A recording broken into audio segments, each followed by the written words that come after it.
Ladies and gentlemen, the story you're about to hear is true. The names have been changed to protect the innocent.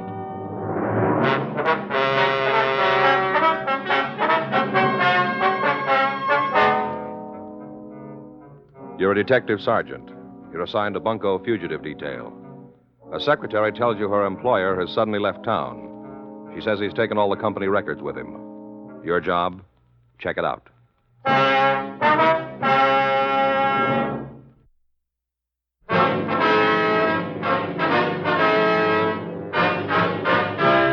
Dragnet, the documented drama of an actual crime.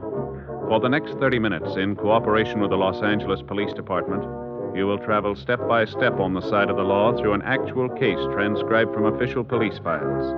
From beginning to end, from crime to punishment, Dragnet is the story of your police force in action. It was Monday, May 18th. It was cloudy in Los Angeles. We were working the day watch out of Bunko fugitive detail. My partner's Frank Smith. The boss is Captain Didion. My name's Friday. We were on our way back from lunch, and it was 1:46 p.m. when we got to room 38. Bunko fugitive. Sergeant Friday? That's right. Well, they told me to see you. Yes, ma'am. It's my partner, Frank Smith. How do you do? Good afternoon. My name is Gibbons. Clara Gibbons. Well, would you like to sit down there? Thank you. All right. Well, Yes, ma'am. it isn't anything when you put your finger on it. At least, it isn't anything I'm sure of. Mm-hmm. Wasn't even my idea, coming to the police. Mama said my mother advised me to discuss this matter with you. I see. She's always claimed there was something funny about my job. She says this just goes to prove it. I'm sure she's mistaken. I'm sure Mr. Orlean wouldn't do anything wrong. Mr. Orlean? Oh, he's my boss, my employer, Henry Orlean. Mm-hmm. The thing is, he's disappeared. Yeah. All of a sudden. And when did you see him last? Friday. Friday evening when I left the office, 5 p.m. Have you checked with his home? I don't know where he lives. He never told me. I see. And he's never gone out of town before. Not since I started working for him. Well, how long has that been? 7 months. 7 months on the 3rd. What kind of business is he in? Uranium stocks. Mm-hmm. Multiple Uranium Investments Incorporated. That's the name of his company. I see. Well, don't the other employees have any idea where he went? There aren't any other employees. I'm the only one. Oh, I see. Have you talked to missing persons? No, I haven't. You see, Mama doesn't think he's missing. She says he skipped out, that he's a crook. Does your mother know this, Mr. Orlean? Only what I've told her about him. They've never met. She's been suspicious from the very beginning, though. Afraid I don't follow you. Well, it's kind of hard to explain. How's that? You see, the thing is, Mama just can't understand why he ever hired me. The employment office sent me to see him, along with 7 or 8 other secretaries. Mr. Orlean picked me out from all the rest. Was there something strange in that? Well, the truth is, I'm not much of a stenographer. Not a real good one, that is. I get kind of nervous whenever I have to take dictation, and my typing's just fair, too. I could do real clean copy if they'd just let me take my time, but they never do. Is that right? Except for Mr. Orlean. He doesn't rush me or get me all upset. It's the first time I've ever been able to hang on to a job. Pays awful good. $20 a week more than I ever earned before. That's all. Mom couldn't believe it when I told her. She said there's a catch to it someplace. Mm-hmm.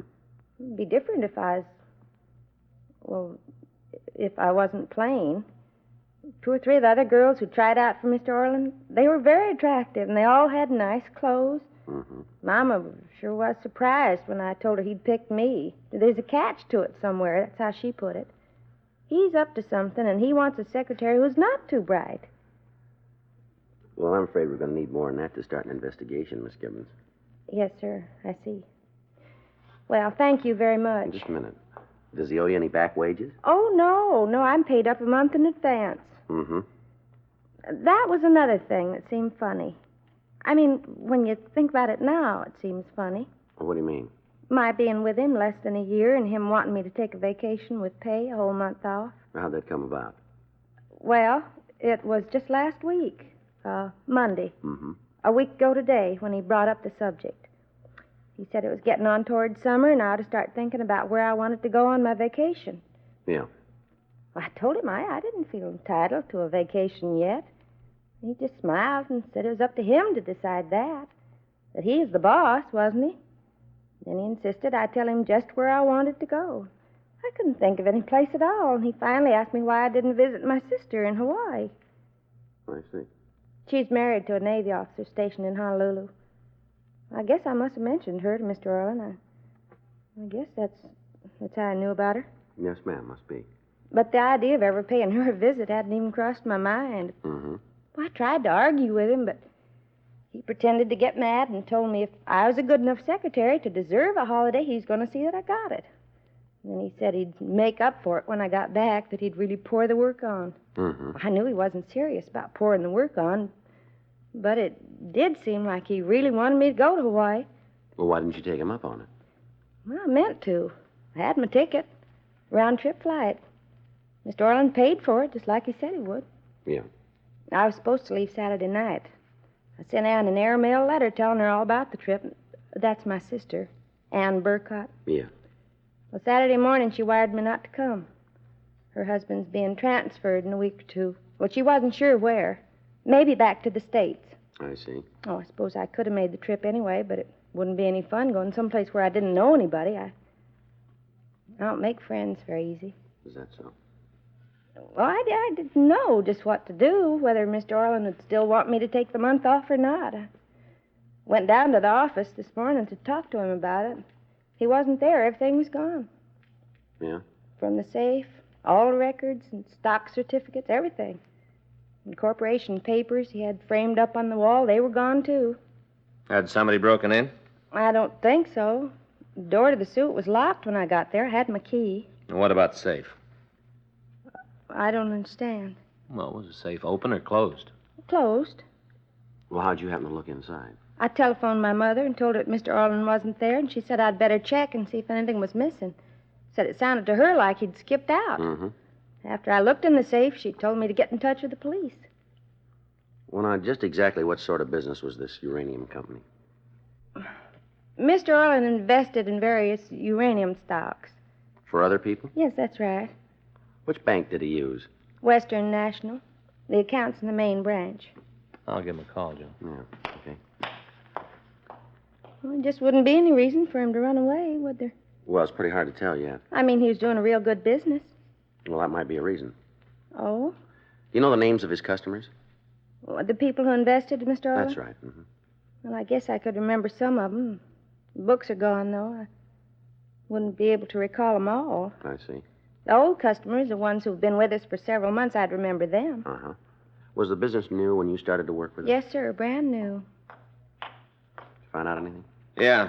Orlean closed out the multiple uranium bank account last Friday evening, a little before 6. 6? Yeah. Banks stay open late on Fridays, Oh, Joe. yeah, I forgot. How much did he withdraw? Just under 100,000. It's a lot of money. Yeah. I guess Mama was right about him. It's starting to look that way. I should have known. From the beginning, I should have known. What? She's always right.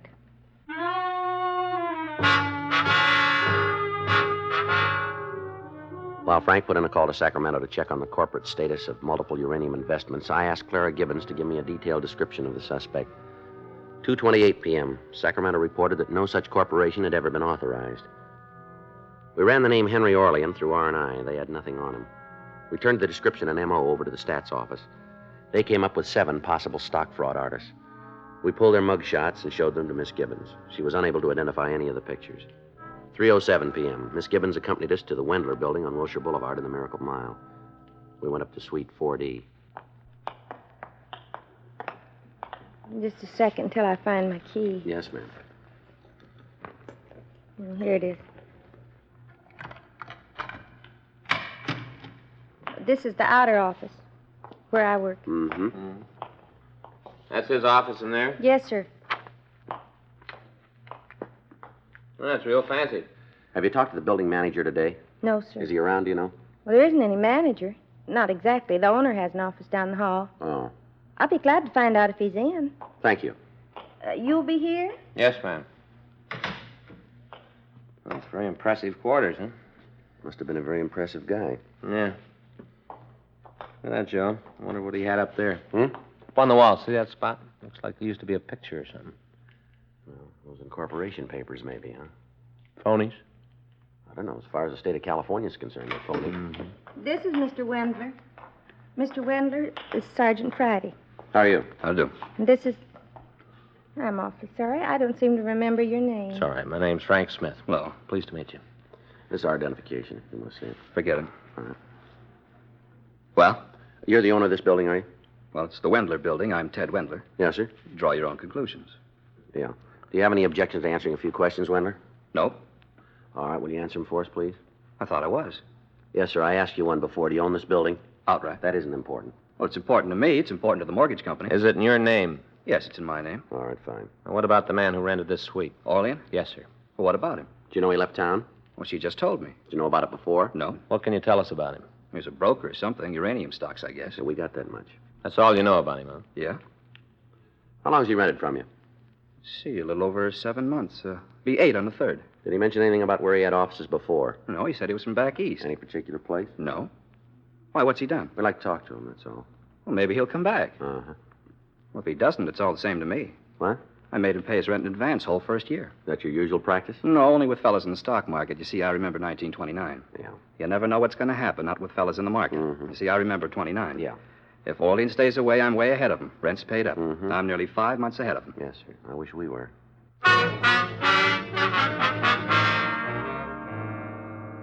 Ted Wendler confirmed Miss Gibbons' description of the suspect and insisted he could tell us nothing further about the man. While a crew from the crime lab went over the offices, we again questioned Clara Gibbons. She gave us the names and addresses of some of the people who had invested money with Orlean. 4:48 p.m., the crime lab reported that they'd been unable to discover any useful fingerprints in the suite. The only physical evidence they had uncovered was a copy of a prospectus which purported to list various securities owned by multiple uranium investments. It had fallen behind a filing cabinet. The next day, May 19th, Frank and I checked with several of the uranium companies listed on the prospectus. They all informed us that none of their stock had ever been purchased by Multiple Uranium Incorporated or Henry Orlean.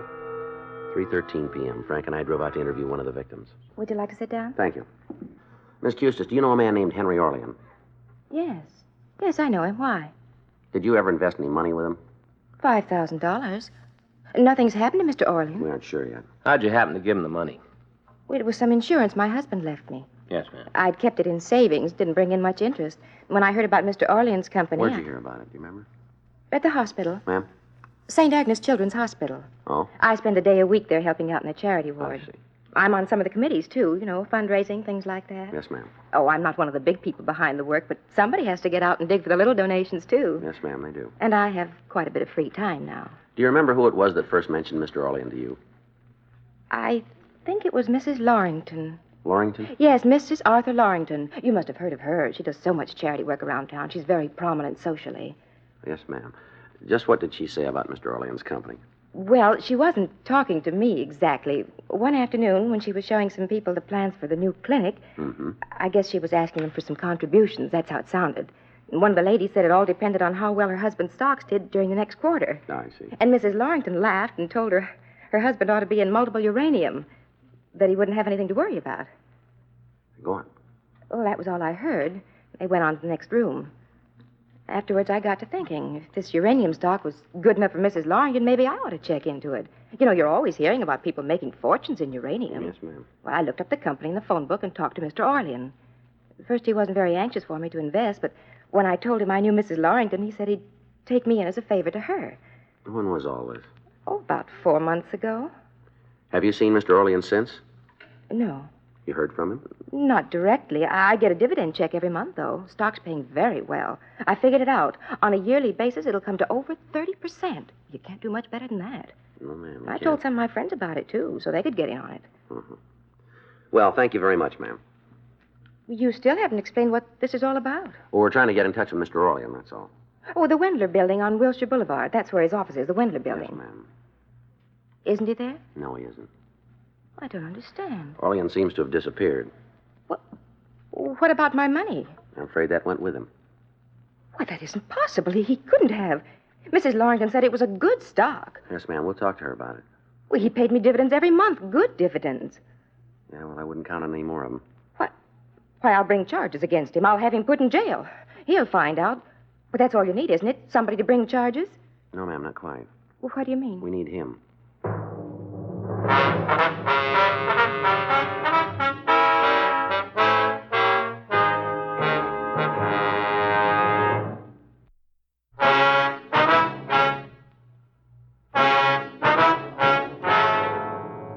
Frank and I left Mrs. Custis and drove out to interview another victim, Mrs. J.T. Pressing on Highland Avenue. She told us that she had invested $8,000 in multiple uranium. She also told us that she had first heard about the stock through a friend who was on the fundraising committee for St. Agnes Hospital. We interviewed 3 more victims. All of them were in some way associated with the hospital or were acquainted with Mrs. Arthur Lorrington. 8:45 p.m., we drove up to the Lorrington estate in Bel Air. A maid showed us into the library and said that Mrs. Lorrington would see us in a few minutes. Hey, Joe. Yeah. That's her. Hmm? Up there on the wall, that painting, that's Mrs. Lorrington. Yeah. Saw it in the Sunday paper once. Society page. Mm-hmm. Real honest to gosh artist did it. You don't say. Mm-hmm. Probably flatters her a lot. Maybe. Oh, it's bound to. What makes you think so? Well, it stands to reason, Joe. If all a person wants is a good likeness, a photographer ought to do the trick. Yeah. Artists know that, too. They do, huh? Mm-hmm. Figures they want something else. Want to look better, so he flatters them. Oh, I see. That's the way it works. Are you gentlemen waiting for me? Ms. Lorrington? That's right. We're police officers. This is Frank Smith. My name's Friday. Well, I'm sure it's my husband you want to talk to. Unfortunately, he's in San Francisco on a business trip. No, ma'am. We'd like to talk to you if you don't mind. Do you know a man named Henry Orlean? Orlean? That's it, yeah. The name sounds familiar, but I meet so many people, it's hard to be certain. Have you ever heard of a stock called Multiple Uranium Incorporated? Oh, yes, of course. Well, I didn't associate the two for a moment. That's Mr. Orlean's company, isn't it? Yes, ma'am. Do you have any money invested in that stock? Oh, no, not me personally, but I can vouch for the company if that's what you want to know. Mm-hmm. You see, I'm on the fundraising committee for St. Agnes Hospital. As a matter of fact, I'm the chairman. Yes, ma'am, we know. And we do own some of Mr. Orlean's stock. The hospital, that is. But tell us, how'd you happen to buy it? Oh, we didn't. It was a donation. Would you mind telling us from who? Oh, no, not a bit. Mr. Orlean himself. I see. When did he give it to you? Last year, September. Yes, it was September, at the Charity Bazaar. I don't recall the exact date, but I can find out for you. Well, September's close enough. Just what was this bazaar? A party here at my home. We opened the grounds to the general public. A garden party and auction combined. An auction, huh? Mm-hmm. Some of the motion picture people donated the items we sold, and all the money went to the hospital. Mm-hmm. We raised over $25,000, not counting what Mr. Orlean gave us. Mm-hmm. That's the stock donation. That's right. He congratulated me on the bazaar. He seemed to be very interested in charity work. I said we would certainly use his help, and he offered to do whatever he could. Go ahead, please. He said that unfortunately he couldn't give us cash at the moment. He mumbled something about a tax problem. I'm not really too clear about those things. Everyone seems to be having tax problems nowadays. Mm-hmm. So instead of an outright gift, he offered us a block of stock in his company. I see. Now, just how much stock was involved? 500 shares, I think. Yes, something like that. At any rate, he said the market value of what he was giving us would be in the neighborhood of $10,000. Did he tell you anything else about it? Well, he didn't go into the details of his corporation, and I certainly didn't question him. You don't look a gift horse in the mouth. Yes, ma'am. All I recall, he said his company owned shares in other uranium companies so that the money was well diversified. Now, was that all? Yes, I believe so. Except that he made one request. What was it? He asked me not to sell the stock for at least a year. Did he give you a reason? Oh, yes. He said that within a year's time it would double in market value. And in the meantime, the hospital would be receiving excellent dividends. I see. As a matter of fact, the dividends have been remarkable. Mm-hmm. Something like $500 a month, I believe our treasurer told me.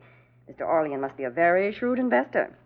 Did you ever discuss this uranium stock with any of your friends, Miss Lorrington? Oh, why, yes, once or twice. One of our committee meetings, when we were going over the books, we were surprised at the return it was paying us. We all talked about it then. I suppose I may have mentioned it since. Mm-hmm. Just in conversation. Yes, ma'am. Is Mr. Orlean upset that I told other people about his company? I didn't know he wanted it kept secret. No, he wanted you to tell him. Well, then, Several people that you discussed multiple uranium with invested in the company as a result. well, it's a perfectly sound investment. No, ma'am. What? Orlean has disappeared, and so has their money. Oh, I'm sure you're mistaken. The stock he sold him was phony. So was the stock he gave your hospital fund. But it couldn't be. Look at the dividends it paid. That was just good advertising. You mean he used the hospital? He used me? I'm afraid so. I just don't know what to say. I've never been involved in a situation like this before. Yes, ma'am. It's terribly distressing.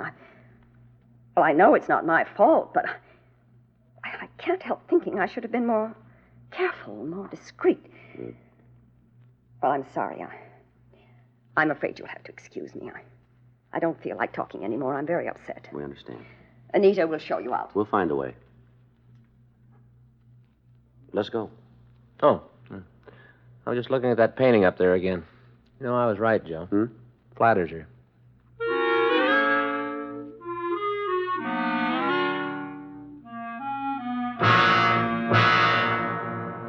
The interview with Mrs. Lorington had enabled us to establish the suspect's M.O. Additional bulletins were sent out alerting all police departments, charity organizations, and fundraising committees. During the rest of the week, we interviewed other victims of the stock swindle. None of them could furnish any additional information about the whereabouts of the man who called himself Henry Orlean. 3 weeks later, on June 9th, we received a report from the Chicago Police Department. They informed us that a man answering Orlean's description had worked an oil stock swindle in that city during the previous year. He had then used the name of Roger Norgett. They also told us that this Norgett was suspected of an earlier stock swindle in Kansas City. Neither the Chicago nor Kansas City police had a positive identification of the suspect, but in both cities, the M.O. had been the same. The suspect had donated a block of phony stock to a charitable organization, had paid very high dividends on the donated shares, and then had been able to acquire investments from private persons. Wednesday, June 11th, 3:17 p.m. Frank and I were in the office.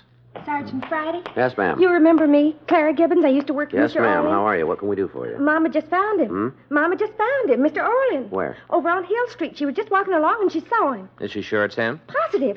Please hurry. Just a minute, Miss Gibbons. Yeah, what is it? Didn't you tell us your mother had never seen this man? Well, she's seen him now. He was walking down Hill Well, how Street. does she know it's him if she never saw him before? I told her what he looked like dozens of times, all about him. I see. For heaven's sake, you don't have to see a person to know what he looks like. Mama would recognize Mr. Orlean anywhere. She's said so half a dozen times. She can describe him better than I can. Oh. My mother's very intelligent, Sergeant. She's not like me. Now, please don't stand here and argue about it or he'll get away. Well, just where is he? The Norbridge Hotel, corner of Hill and I Halldale. thought your mother saw him on the street. Well, she followed him into the hotel. She didn't want to lose him.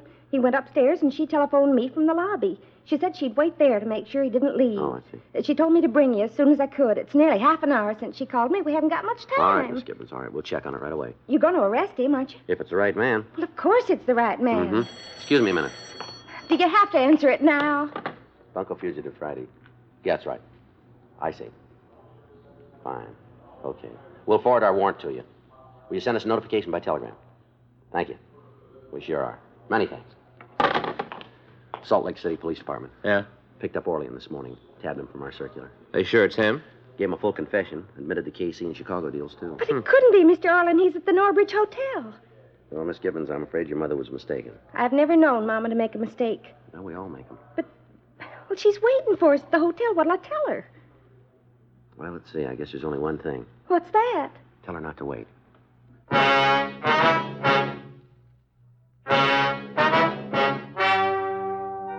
The story you have just heard is true. The names were changed to protect the innocent. On August 16th, trial was held in Department 98, Superior Court of the State of California, in and for the County of Los Angeles. In a moment, the results of that trial.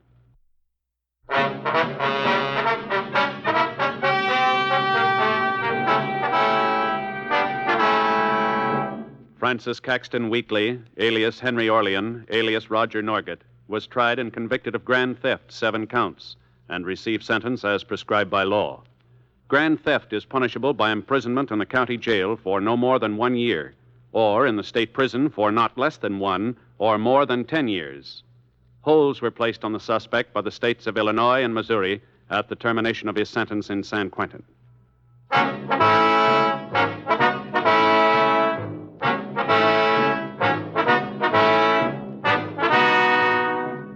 You have just heard Dragnet, a series of authentic cases from official files. Technical advice comes from the Office of Chief of Police W.H. Parker, Los Angeles Police Department.